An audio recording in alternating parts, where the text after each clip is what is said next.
Why is it so quiet? Hello, Quakers, and welcome to the Quakecast.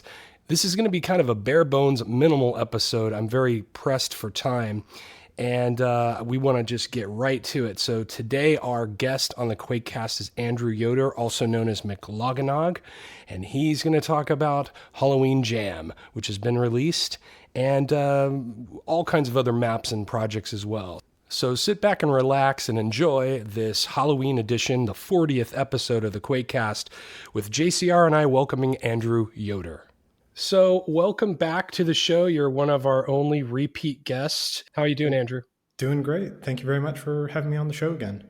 JCR, so you are part of the Halloween Jam as well. And guys, why don't you just take it away and tell us how this all got started and how things went this year, because we're really close to release now. Well, before we talk about this year, we should probably talk about last year and how it was a last-minute Halloween Jam. There were 7 entries or 6. It was a very small number of participants. I want to say it was 9. Maybe that includes the start map. I forget. But there was a good number of maps last year. Yikes. I have a hard time believing there were 9 maps in that pack. I'm going to go over to Quadicted. I am going to shameless plug for a website that I know. What a perfect, that's a perfect plug. Visit Quadicted for all of your mapping memory needs. Yeah, and anytime you need to check back on oh yeah, this pack had so many maps. There was 1, 2, 3, 4, 5, 6. There were 6 maps plus the start map by Newhouse. Okay, I see. But that was that one was a very last minute thing. It ended up being released late. I think it ended up coming out mid-November. Yeah. So, with these types of things, I think it's very time sensitive. So I really appreciate you, Andrew, for coming in and organizing the thing far in advance. It's really made a big difference. And I think the turnout will be evident. Well, fingers crossed. Still, at least at the time of recording this, trying to sort out the start map so that we can get it out in time for Halloween. But at the very least, it should come out October as opposed to November. That's a relief. That's the hope. Yeah, it's going to be great. Yeah. And how many maps are we at so far? Oh, man. I know there was some large numbers thrown around. And yeah, one of the things that we did to try and improve, Newhouse is doing the start map again, did the start map for last year's. And it was this really impressive thing with these screen caps of the levels turn into Mario 64 style paintings that you jump into to do the level transition. So Newhouse had some really grand ambitions for this year's start map, which I think he's had to scale down a little bit with various life things. So we'll see how the start map ends up, but I don't want to oversell it and have Newhouse hear this in panic or anything. But one of the ideas was for those ambitions, get a really good sense early on of how many people would be participating. And one of the ways we did this, we tried doing a registration for the jam, as opposed to normally it's just here's the deadline, just hit the deadline or the bus leaves without you. Yeah, right. This time we tried to do registration so we could get a rough sense, are we in the ballpark of 10, 20, 30, what exactly? I think we had 35 people register, which is kind of wild. I think the total number of maps we ended up with is 13, not including the start map. So that's still a good number of maps and a good improvement on last year. But it makes me wonder, with these other jams, Insomnia Jam and Sewer Jam, were there 30 people who were trying to make maps that we just didn't know about? Or I don't know. I think could be. I doubt it, but just judging by the people the way they communicate on Discord. However, this got really hot really fast, and I think part of that organizational, the registration and all that you did kind of help that along, because wait, I can sign up. There's just some psychological thing where people are yeah, I'm in. Now I'm officially in. So they have to kind of commit. So I would think that had an impact. The hope was that if people had to back out, they would let me know. And I'd say about 50% of the people who ended up not submitting a map actually did let me know. Nice. Again, this is the first time we've done registration, so I have no idea how like normal or weird that is. But I think it's good. I think it's a Well, I'd plus. say that it's not surprising for people to drop out. I mean, it is a time-consuming thing, you guys know, to make a map. Yeah. So it's totally understandable for people to drop out. But yeah, having a registration and seeing how many people you got, and versus how many are actually submitting maps, this is new information that I don't think we've seen before. yeah. So very interesting. Okay, So so now, we have, I just looked it up, and we've got 14 mappers plus the start map. So that's still a really solid turnout. Excellent. It's going to yeah, be a great pack. and you can't beat the price, as I always say. Yeah. That's a lot of good, solid content for free that people can get. So, so now, judging from last year's pack to this year's pack, how are you? Like, are you seeing just completely new and fresh ideas? Are you seeing just things that are just kind of out of the ordinary? What are you seeing compared to last year? Yeah, it's interesting. I feel like last year had a couple of these sort of non-linear maps in the sense that was like a big courtyard or like a big open arena space that it's like, oh, gather the various tools from the toolbox. Or like Pinchy had a map as well that was like a big barn in the middle and this like combine, I think, like harvesting machine that was off to the side that you could get the monsters to run trick into. the enemies into it. Yeah. And I feel like there was one more kind of in that style with last year's jam. Maybe I'm getting a little mixed up on it, but they were almost like Dusk or something, like the early farm levels in that, or like it's very different from standard id1 Quake, very different from even like Insomnia or the Sewer Jam. There are more of these big open arenas, and this year we have one that's kind of like that by Kane, and that one might be my favorite. It's a really, really beautiful map. There's also like a big pirate ship map that's a pretty open space, but it turns into a little bit more of a linear interior space once you actually get onto the ship. But That's it's pretty varied. That's Mr. Greenwood's map. Greenwood, quite impressive. Yeah, he hasn't been mapping a hole for very long, but he's obviously been bit by the bug. And shout out to him because he reached out to me, and I'm sure he's reached out to you guys individually. He kind of likes direct message stuff. So, and I've play tested a few things, just early stuff, and gave him my input. And he's come so far so fast. It's really impressive. So, and that one everybody's freaking out over because of the sales and everything. Yeah. I think. Redfield did the sales for him because he saw his brushwork and then said, hey man, I know how to do 3D models, let me get you some nice gusty sales. So they were able to collaborate on that, so that looked really neat. I haven't touched any of these maps. I'm not involved with this, unfortunately, but so I'm looking forward to all this stuff. There are also a couple of surprise maps in here. I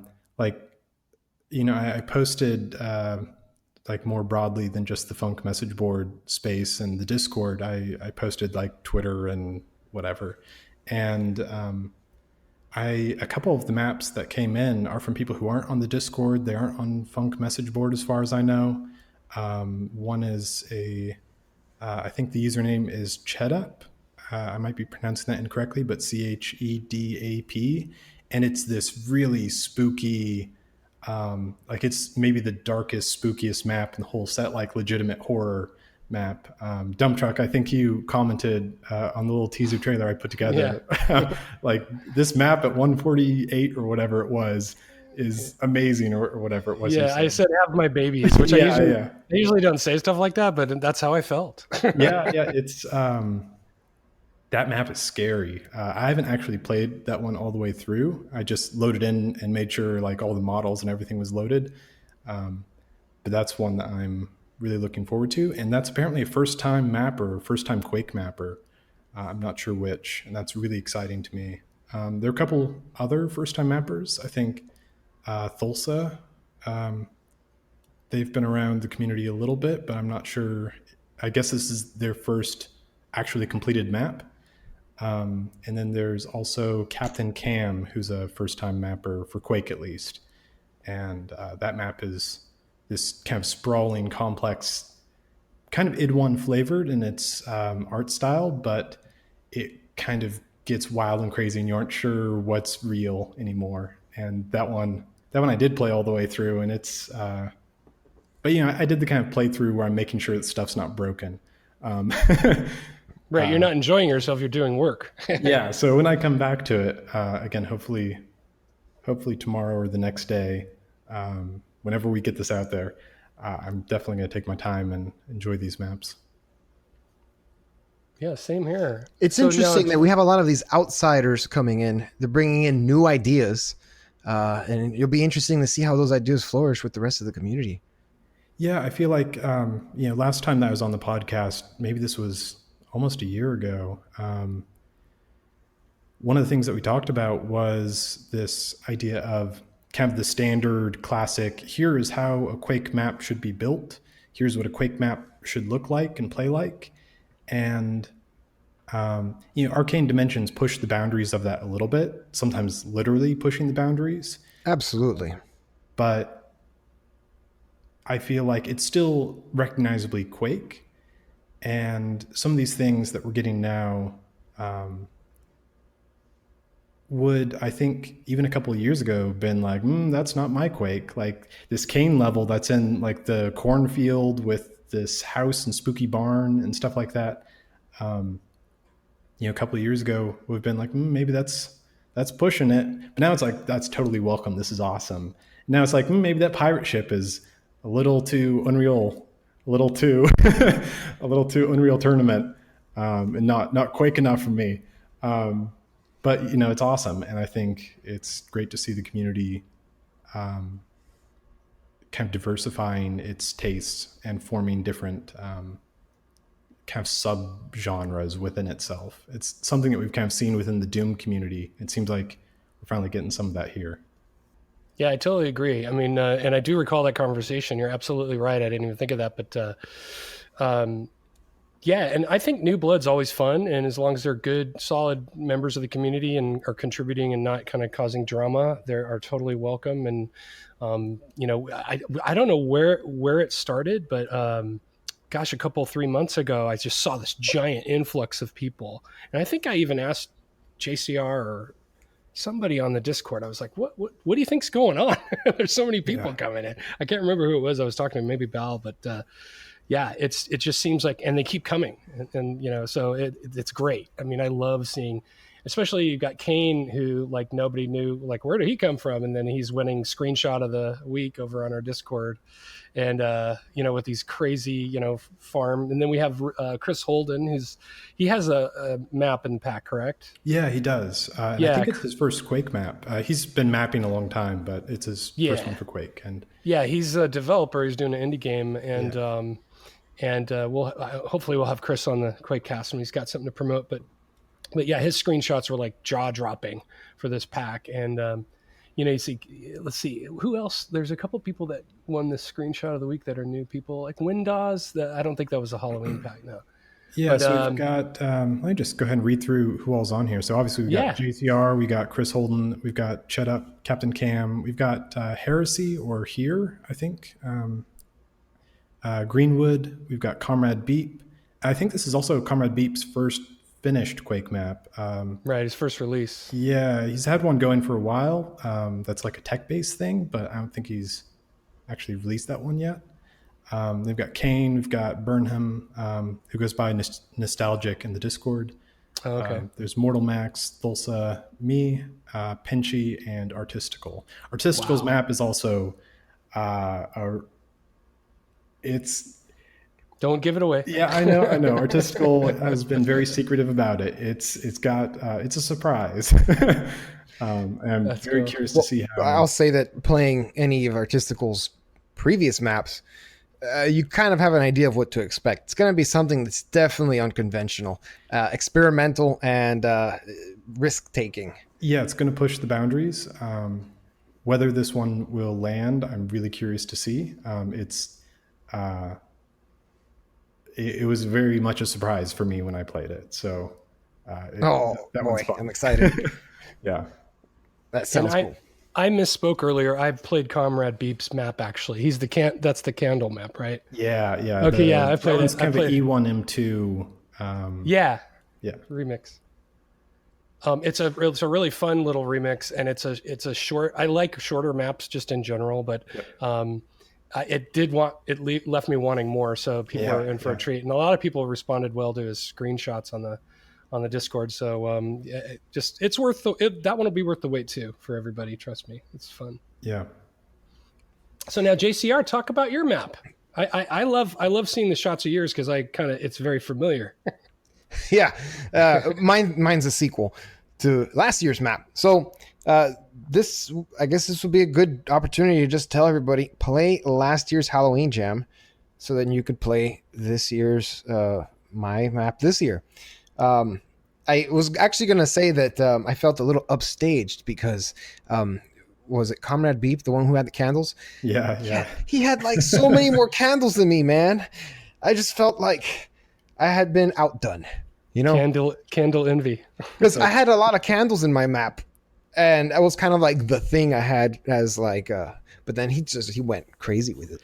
Even in like the poster, I felt, I don't know that I felt bad, but like the way I have the poster arranged, the top image is your map, and it's the view of the inside of the cathedral with the pews and the candles, and then like 2 images down is Comrade Beep's map with like 200 more candles. It's so many candles. It's 200% more candles for your candle. But so the maps are doing very different things. So I'm sure they are. I mean, I'll tell you that my map, I kind of came into this a little late.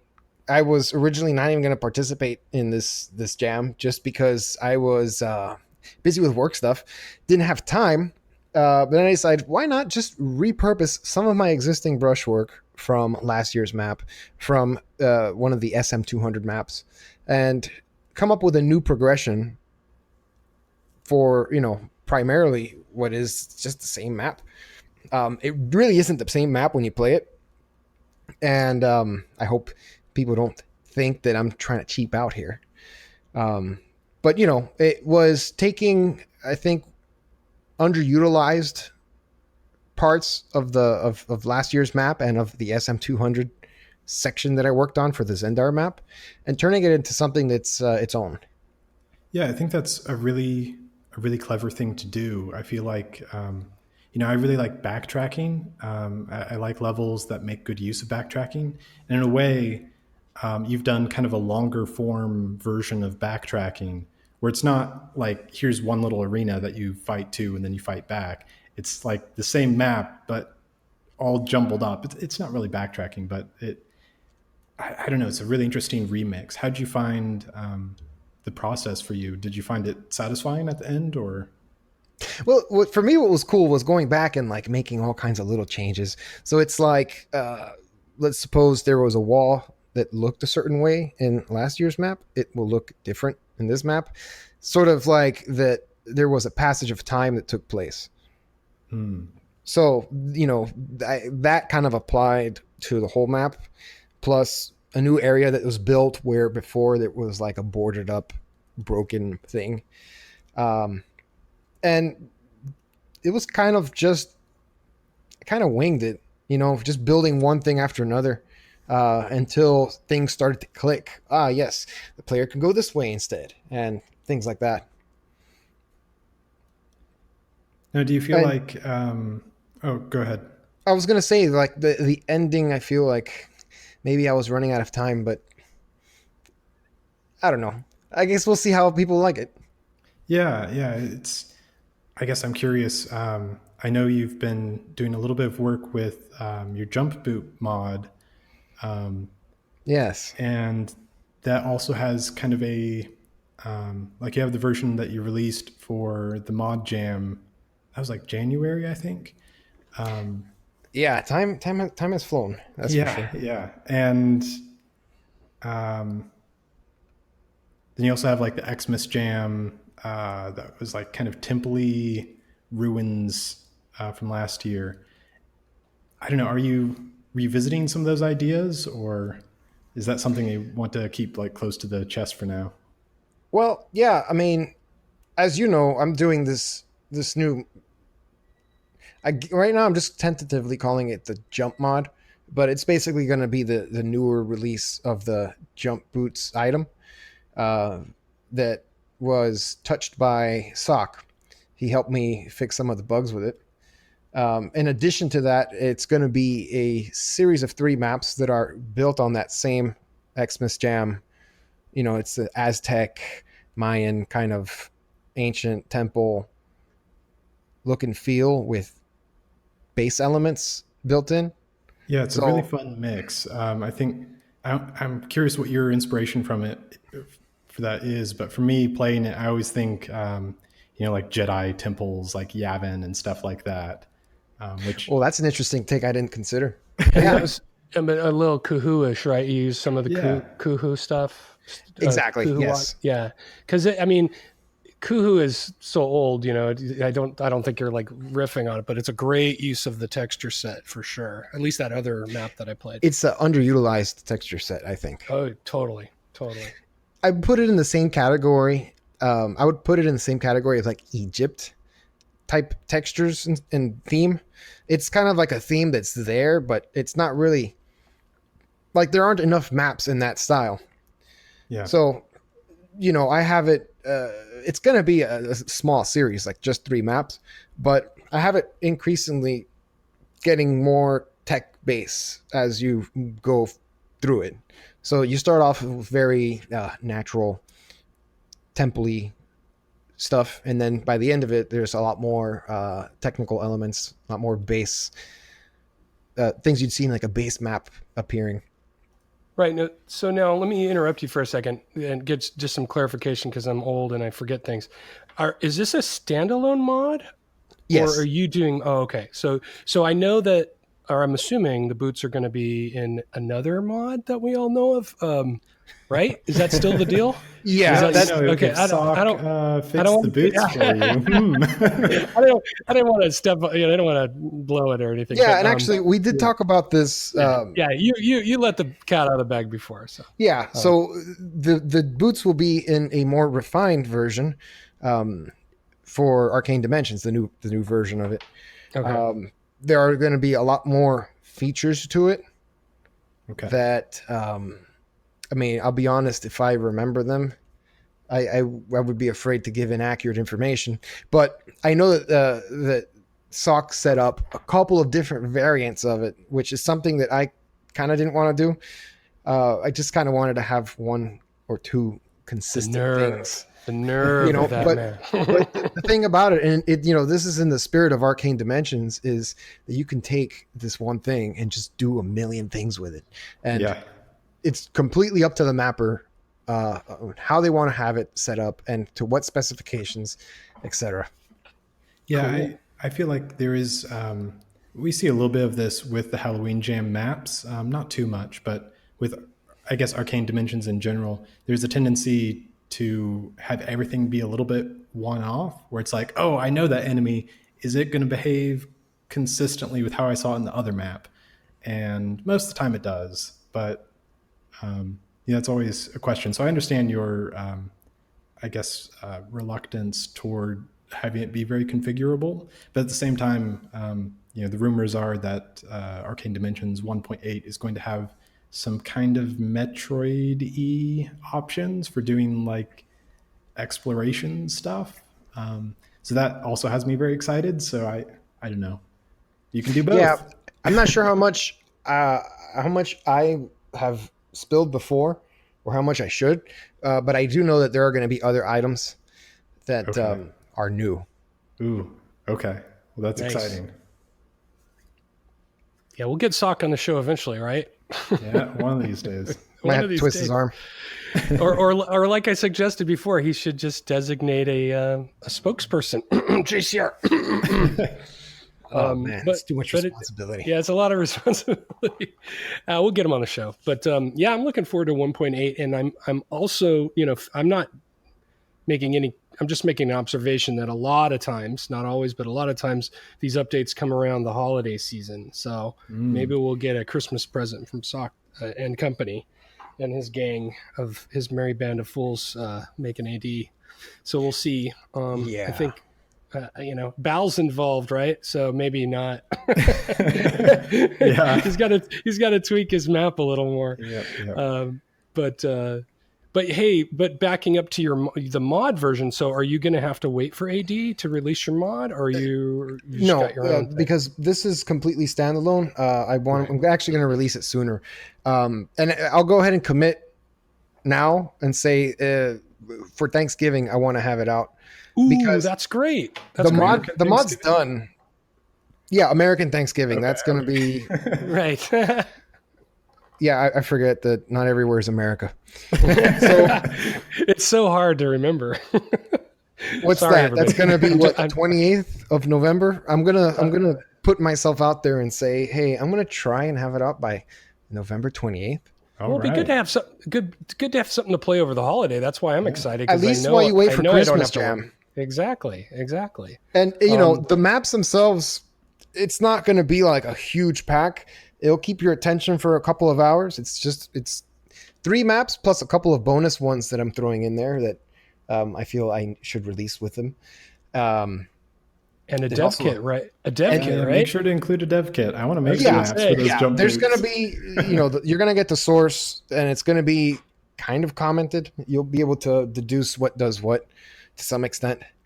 Okay. But yeah, to back up, I'm using a Rubicon 2 as a base because it's pretty much vanilla with the Rubicon stuff added. Like there were a couple of items that I wanted to use, like ladders, and there was the Floyd enemy, which I really enjoy. And then there's also I forgot the name. It might be Centurion, which is it's an enforcer on a little hoverboard. Yeah, the hoverboard guys. And then also, don't they have, the flame trooper guys? I can't remember their name. Is that in there? Yeah, they have flame guys. They're not called pyros. They have a different name, but yeah, they rush you and they flame you. Gotcha. These guys are mean. Yeah, they're pretty brutal. Especially since when you kill them, they don't drop health packs like the pyro from AD or from Quath does. Yeah. Right. Well, that's cool. Well, I did not know about the Rubicon 2 thing, and I know that code base fairly well now. And so, yeah, good choice. I mean, Metal Slime's, a really good coder, and his comments and his code helped me tremendously. Oh, it's excellent. Yeah. Yeah. So, well, cool. That is going to be really exciting. I'm very excited for that. I know, there's a pretty active, still pretty active defrag Quake scene for Quake 3. There's a pretty active jump Quake scene for Quake 2. Quake 1 doesn't really have as much of a jump map scene. And I think it's just having played through a good bit of Quake 2 again recently, or I guess a couple months back, like the strafe jumping and circle jumping is just a little bit harder in Quake 1, I find. Getting that max, or not max, but really high velocity is just hard to do. And with the jump boots, at least what I've played of it, you can get going pretty fast, and that opens up a whole lot of options for mapping. And that seems like, I'm really excited what people could do with that. Well, and I'll tell you this, one of the things that I really like, and it kind of happened by accident, but when you do your jumps in the air, if you continue doing the same motion as if you were bunny hopping on the ground, it's as if you're bunny hopping through the air. Yeah. And you can continue to pick up speed while in the air. It's it's awesome. Can do the whole circle strafe to circle so strafe, it's going to be great. Whatever you call it. It's not a good time for announcing something, but probably after Christmas Jam, maybe people will be interested in doing a jump jam. Yeah, I'm in. Awesome. Be the name. I can tell you right now, I'm in. Yeah, I know. After that'd be fun. After the mod pack came out, and when I first played your map, I got really excited about doing basically an Explore Jam 3. That was around the time that Sock was hanging out in the Discord channel for a little bit, and we got talking, and it's like, oh, well, you should do it in AD, and then it's like, okay, well, now this is a whole can of worms trying to do all these things, and it just kind of slipped by, unfortunately. But what a spectacular can of worms there, though. Think about it. We're going to have AD 1.8, right? Or whatever they were going to call it. it's going to have all of these different items, one of which is the jump boots. We can do Explore Jam with the new AD. Yes. And we'll have so many new things at our disposal. It'll be amazing. Yeah. But yeah, I'm very excited for making some maps with jump boots. Seems like the jam for it might be kind of a year after I'd originally thought of doing a jam, but seems to be how things work around here. Yeah, we've all got lives. Yeah. Yeah, I can't believe first of all, how fast the year's gone, how I worked on Prog's Dump for a year, and I looked at it and like, I said a year, and I was just said it off the cuff, and then I was like, wait, has it been a year? And sure enough, I looked it up and it was about a year. I'm like, wow, I cannot believe how fast this year went. And one other thing I did want to I have it open right now, kind of segueing into this, is we have 277 documented maps in our small community this year. Tremendous. And it was pretty astounding. And I always shout out to Pinchy, because Pinchy's got the most maps, 25 maps out of the 277 are his. Yeah. And Baal has been very kind to take over the reins of this kind of tabulation here from One True Purple. He did it last year. And I have no idea how you guys even keep track of that stuff. I haven't done it. I didn't do it. I'm not that organized. Trust me. Yeah. It's like, hey, let's do a podcast. I'll show up. But it's cool. And then Ionis has 20, and Ing has 18, Fairweather 18, Artistical 17. Now he's going on 18. JCR, you have 14. Zungruware 12. Andrew Yoder 10. Wow. Yeah. Mortal Max 9, and Newhouse, who's been very quiet, still managed to come out with 9 maps this year. Dang. I have not done anything official unless I'm in here. So maybe I'm in here in a speed map. I think I did one, but I've done, I did a bunch of little test maps. So it's not like I haven't been mapping, but I did test maps for Prog's Dump. So, but a really good year for mapping, really innovative stuff like you guys were talking about earlier with these jams, and just, and it seems like so many cool names too, new names here. Each jam, yeah, exactly. Each jam's bringing in new faces. When I announced the sewer jam a couple months back now, there were a lot of people outside the Quake community that seemed really excited by that. I think in like the end results of who all participated, it was only a couple new mappers, but just seeing the excitement, it's like, okay, well, these people have installed Trench Broom. They've put down some brushwork. Maybe they didn't finish the map this time, but like that's so much closer than if they'd never opened the editor, never downloaded the tools, never any of that stuff. Like there's still this huge chunk of mappers out in the community that are waiting to make their first map. And it's just very exciting to me. There's like all this new blood that we're seeing in these map packs. There's still even more that is out there. Yeah. And also now, with some of these folks that dropped out of Halloween Jam, they've got some nice remnants and things that they can wrap up. And I just want to, everybody who's listening, maybe you haven't listened to the Quakecast before and you're kind of tuning in for the first time, but if you're mapping, please do some solo releases. We don't need to all, jams are really cool, but for me as a player with kind of limited free time, I really like individual releases because I can kind of chew through them slowly as opposed to a pack. And I feel like, oh my God, I gotta play like 5-6 maps right now. And I just run out of steam. So I rarely finish these packs like in one sitting for sure. Yeah. But I think Heresy released a map not too long ago that was really spectacular. And of course now I'm blanking on the name.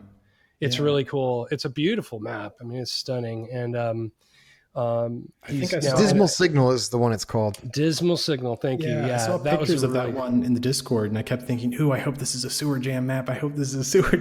That's what I thought it was, wasn't, but yeah, it was a standalone. It looks awesome. Yeah, it's really cool. It's just kind of a. I'm trying to remember what's that.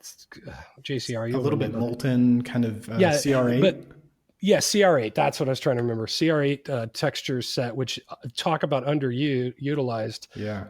I've always wanted to make a map in that thing. I just never get around to it. But but CR8 and Lava-esque and a lot of base stuff and a lot of kind of nooks and crannies and long distance. I think there was a couple of fatal flaws in the map where you could cheese enemies from a distance, but it really just overall, it's a really fantastic map. And Well, having played it, I can tell you that it felt, at least from where I'm sitting, it felt very Doom 2016 in its look and feel. mm-hmm. Yeah, I mean, it had its own art style, but it had these elements that to me were like, hey, this seems kind of familiar, like very Doom 2016, like the Forge area and the outside parts. Yeah, I could see that. I see what you're saying there. Well, But yeah, it was very interesting. That not a bad thing at all. No, definitely not. No, it's definitely a plus because that thing, again, when you see screenshots and you get excited to play a map, it's very rare, in my opinion. I guess I'm easy to please, but I'm very rarely let down. And you could tell people with an art background as soon as you see their first shot, it's like, yeah. They've got some kind of entree into the art world, or they've done level design before. So, very cool. I mean, what a fantastic year for maps, and kind of coming to the end of it here. But and it sounds like you guys got a lot of catching up to do. Oh, I do, big time. Well, my thing is that, as I always whine about on the show, I do. I mean, I do have free time, but it's like, how do you spend your free time? And like this weekend, I had zero time. There's like zero time for Quake or anything. And just sucks. So you look at the end of the weekend, you're like, oh yeah, work's going to be really crazy this week. I have zero time for Quake. So it's a little bit of a bummer, but yeah, I mean, I'm sitting here looking at this. Did I play 200? That was the chain map. I don't even think I played the chain map one. Oh, come on, man. Yeah. Well, the thing about it though, it's like, it's the all too familiar.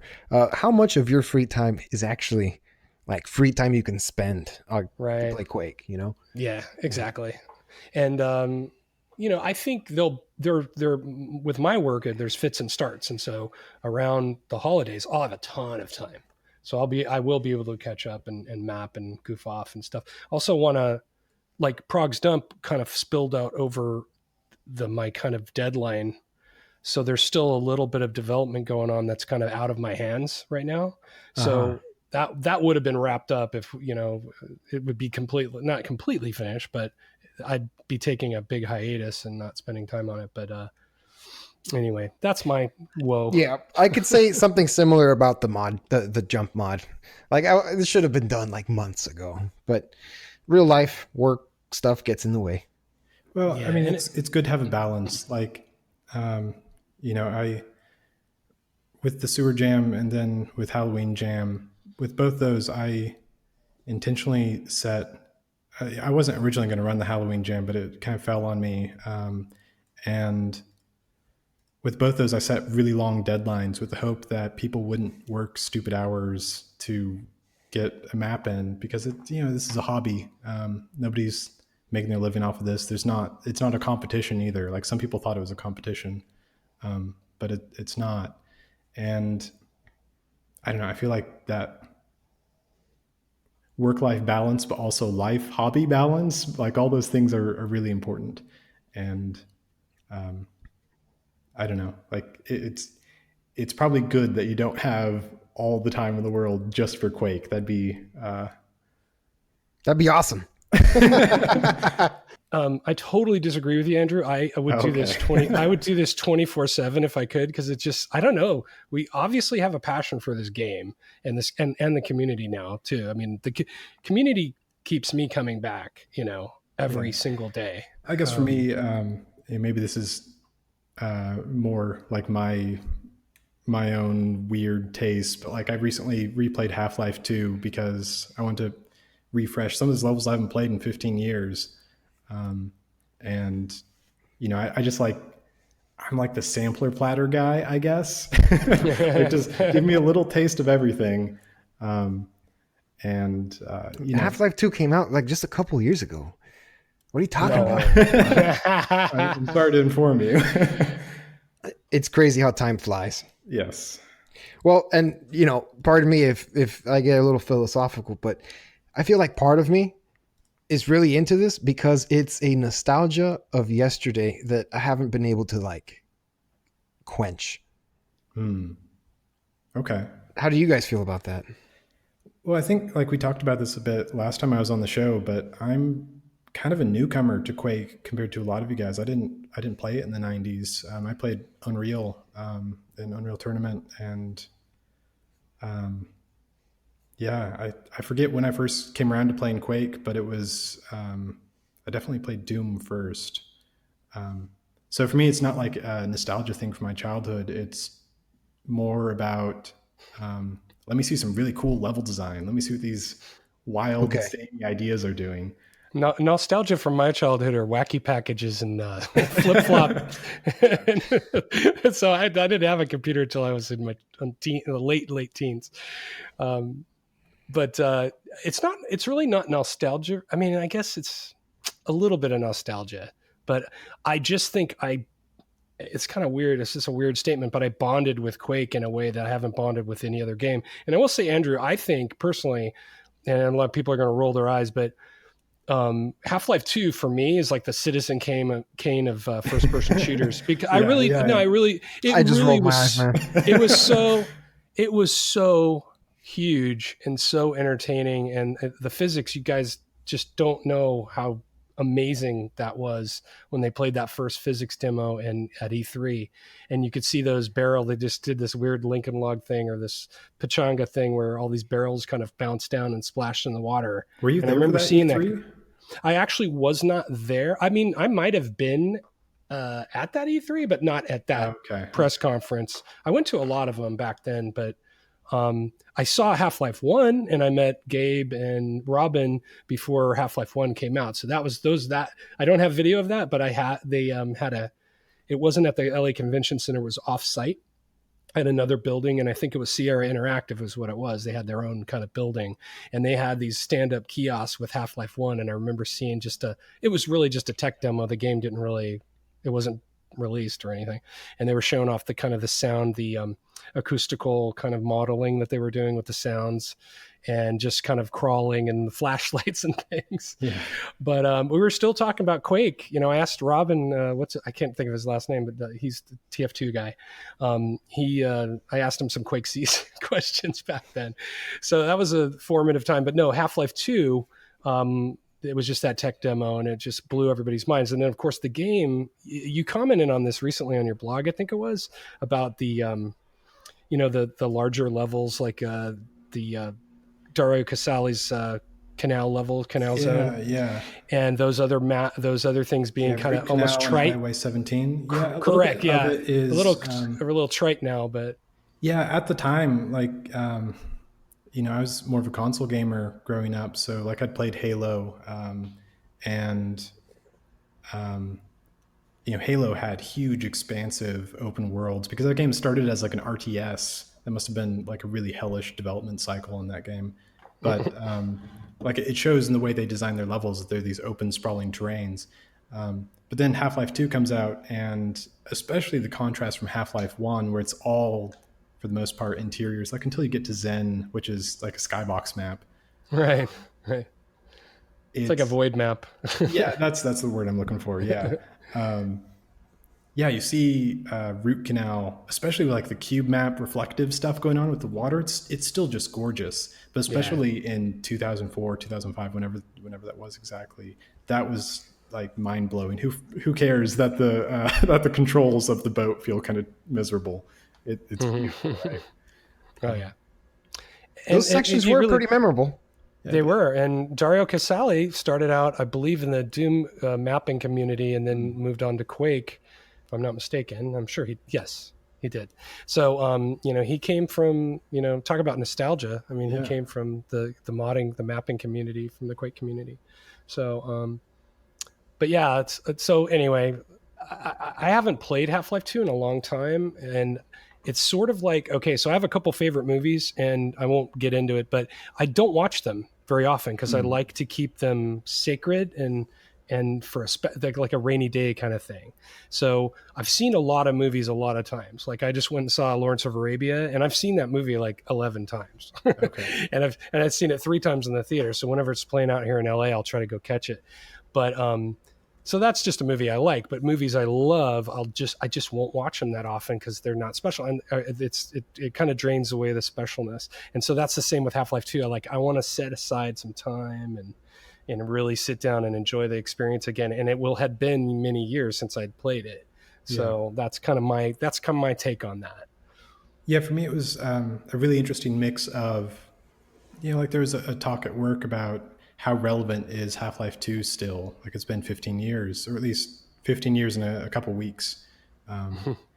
And, because it's still held up, like PC Gamer will do a top 100 games of all time, and it'll still be like Half-Life 2 Episode 2 near like in the top 10 or something, right?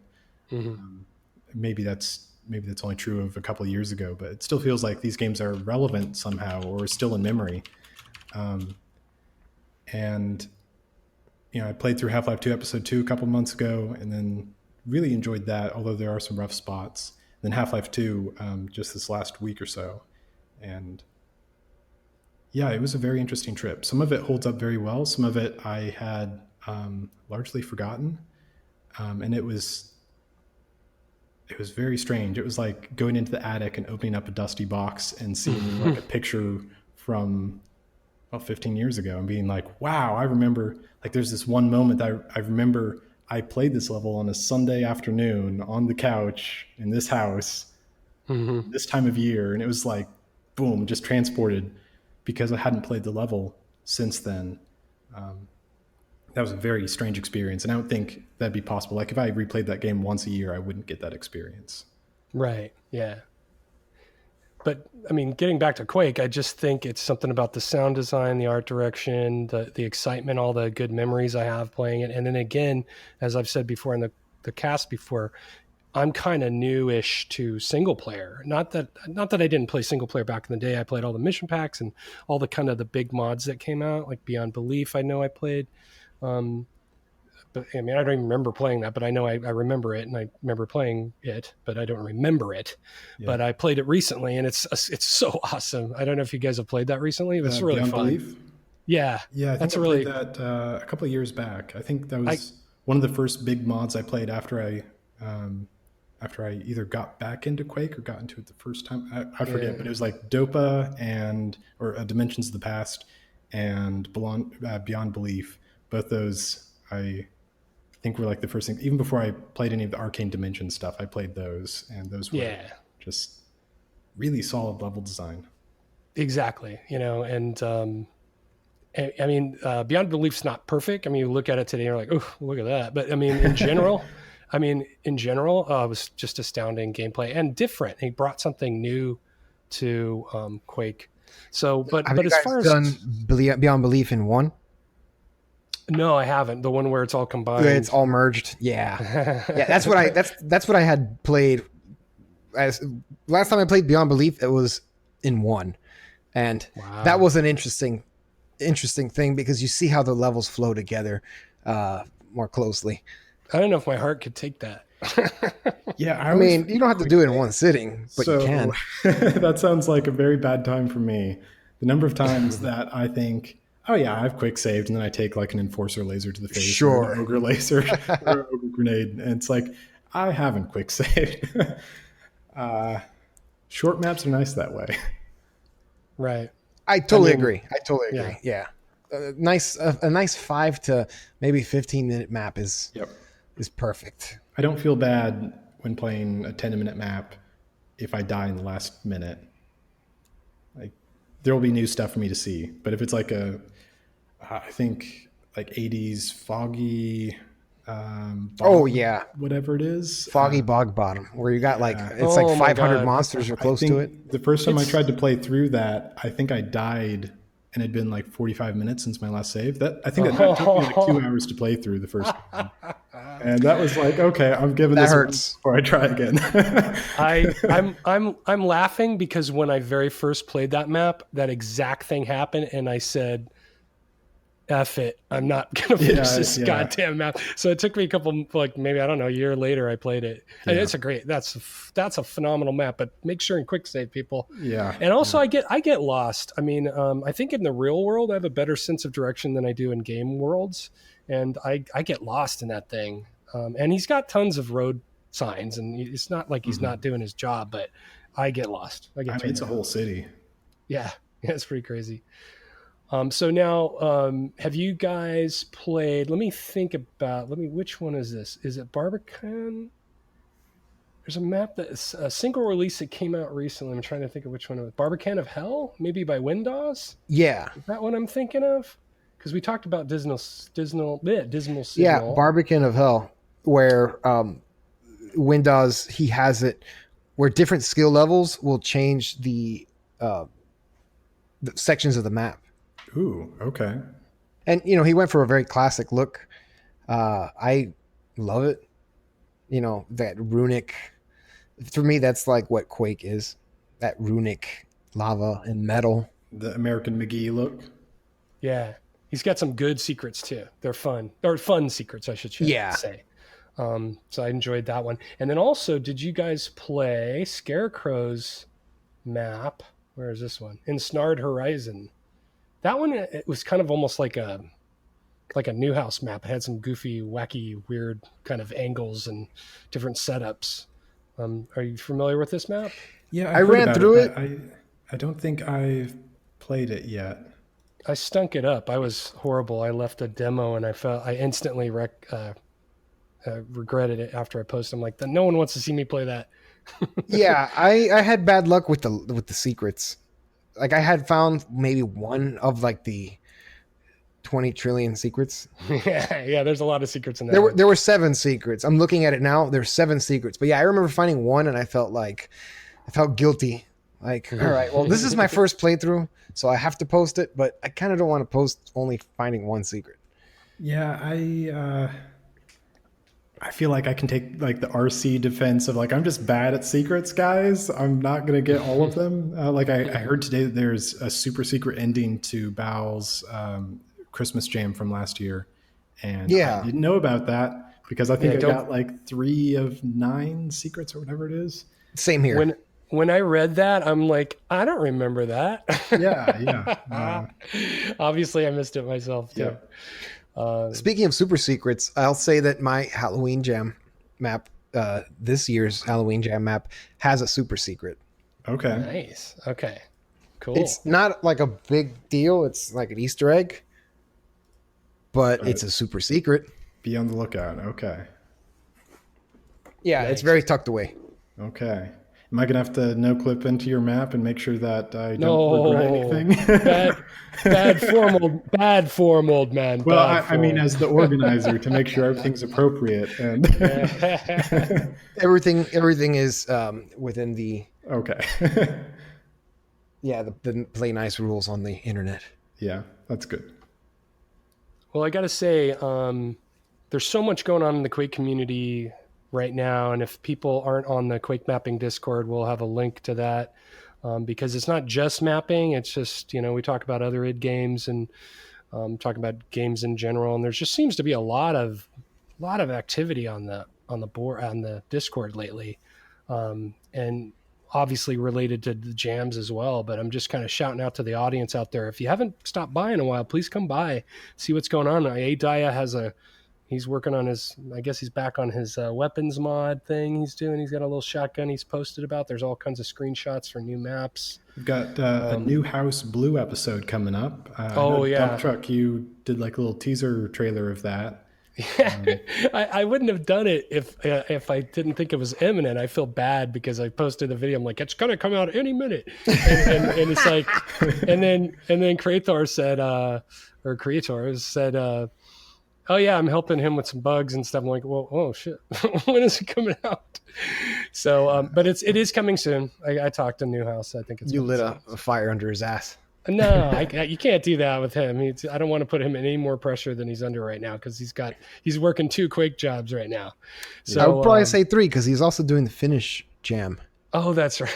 I hope he's not doing the start. I hope he's not doing the start map for that. Poor guy. Well, shout out to Newhouse. Yeah, Newhouse is the man, champion. And he's putting the community on his back. He is. He's the Quake MVP of this quarter, I guess, or this month at least. But Yeah, Newhouse. I've been friends with Newhouse for a long time, and I always enjoy talking to him. And I did invite him on the show, and there's a reason he doesn't want to be on the show, but hopefully one day he will be on the show. I've prodded him about it too. Well, hopefully he will. I'm sure he'll come around. He's a great Quake mind, and it's funny, Andrew. You say about the video. I was in a big hurry to kind of get that done, and I do the on camera stuff, and then I just kind of did the little, preview of it. And then I did the on camera, and I meant to really gush about his work and his creativity. And I didn't do that.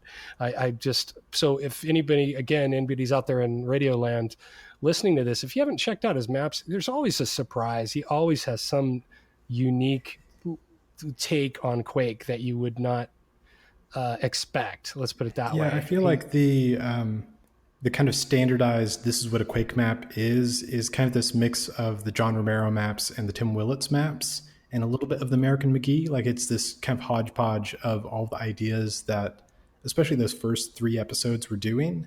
And Sandy Peterson kind of gets left out as like, oh, we don't go there. That's kind of weird. There are spawns there. But Newhouse, there are a couple other mappers. Like I think Ing Ing also falls in this category a little bit. But Newhouse especially embraces this kind of Sandy Peterson aesthetic. Not just like visual sensibility, because his levels are much prettier than Sandy's. Sorry, Sandy. But aesthetic, like a sense of beauty, like what he finds appealing about level design and compelling about level design. Very otherworldly. Yeah. And like the floor is going to fall out from under you. And if it hasn't yet, it's because there's a spike wall or something waiting, right? Like, and I know JCR, you did a great.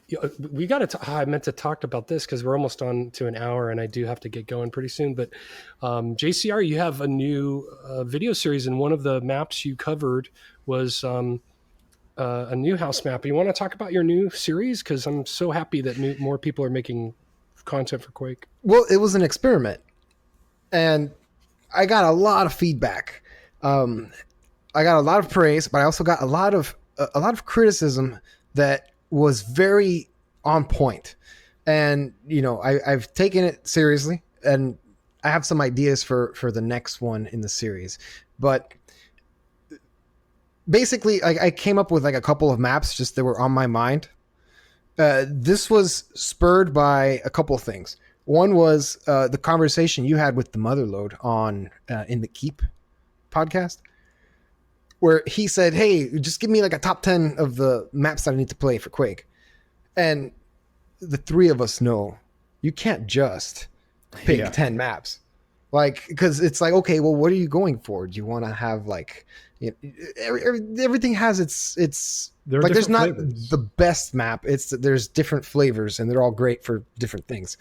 So the other thing that happened was my stream got raided by like a bunch of Doom guys, and they were like, hey, what are you doing? And it's like, yeah, I'm mapping for Quake. Oh, Quake. Yeah, let's check it out. So then they were getting interested. It was like a bunch of like the Doom people. Forgive me for not remembering any of their names. The Doom people. But the Doom guys. Overlap. Like I think Breezy is. For sure there's overlap. Pinchy too. Right. Yeah, I forgot. Pinchy's done a bunch of Doom maps. So anyway, like it was those 2 things kind of happened at the same time. And I was like, oh, I know what I'm going to do. I'm going to learn how to use a video editor. I'm going to start slapping together videos the way Dump Truck does, but not as elegantly, and come up with something. And, one of the things that I learned was that I should probably give more of my personal opinions instead of just saying, here are 5 reasons why this map is good, and that sort of thing. So it doesn't, I don't know. Like I'm going to give my take on it more than just, the generally accepted reasons why such a map is a good one. Well, yeah. I think you're probably being too hard on yourself. I definitely want to talk to you about this offline for sure, because I will say that just in my opinion, and this is exactly what you did. You want to give them a sneak peek of it, just like a taste of it, because the whole point is for them to go play these maps, So that's what I focused on a couple of videos that I did. as opposed to like I can tune into any stream and watch anybody play through stuff. And there's a lot of that, which is great. And people like that. I actually like it. But I do, those kind of sneak peek videos were kind of well received. And so I don't think you should, I hope you're not stopping. I think you should go for it. And I will. In fact, the next one, I'll go out and say the next one I'm going to do, and I don't have a time frame for this, but it will be for Arcane Dimensions. Ooh. Because that's a whole rabbit hole that I want people to fall into. Yeah, that'd be very useful. It would have been useful for me when I first played Arcane Dimensions. Like, which map is a good one to start with? Which one is not? Like, if I'd started with the foggy bog bottom, I would have been like, oh right. No, I'm in over my head. But, right. So I think giving newcomers a taste of maybe smaller maps that are of high note, that's probably where we want to do it. Yeah. And that's the other thing. This series it's for the newcomer. So like I'm going to continue doing what I always do, which is just streaming and recording my playthroughs for the mappers. But then for the newcomers, I'll have at least when I'm done with it, a handful of videos that I could say like, yeah, if you don't know what to play, check out these, and from there you'll have a good, you'll be able to pick up from there and find other maps to play. So that's why a lot of the maps that were fresh in my mind that I used for this first video were maps from recent packs, because it's like, yeah, every map in this pack was great. Play them all. Well, okay, start here. Yeah. This is kind of my idea. And actually, let me say, since we're on the subject, the guys at the US Quake community were very, what's the word? They've been very generous, and they actually created a new channel under their Quake section called Play Quake SP with JCR. Nice. And nice. The guys there they've downloaded the maps that I recommended, and they're posting about their progress and what they've played, and they're posting screenshots of their experiences and stuff like that. So I'm pretty excited about that. It's totally not what I expected to happen, but very welcoming. That's cool. Yeah, Play Quake SP with JCR. That's great. That's awesome.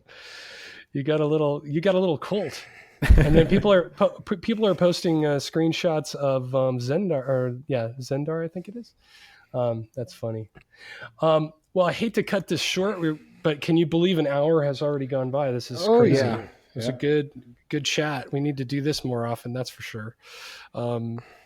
But Andrew, thank you so much for all you've done for the community recently, especially with all the hard work and adminning all that stuff and keeping people excited and engaged.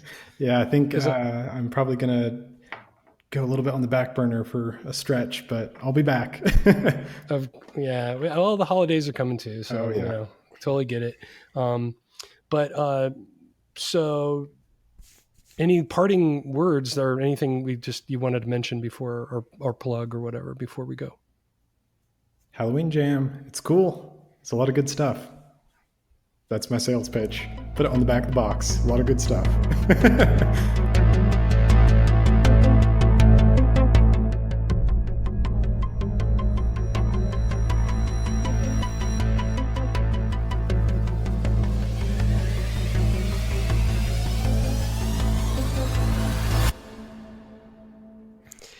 Well, that's a very awkward silence.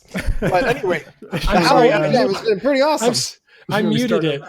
No. I muted my mic stupidly. I don't know. I'm just in the habit of doing it. No, you got to keep that in there. I was talking to you though. JCR, so you are part of the Halloween Jam as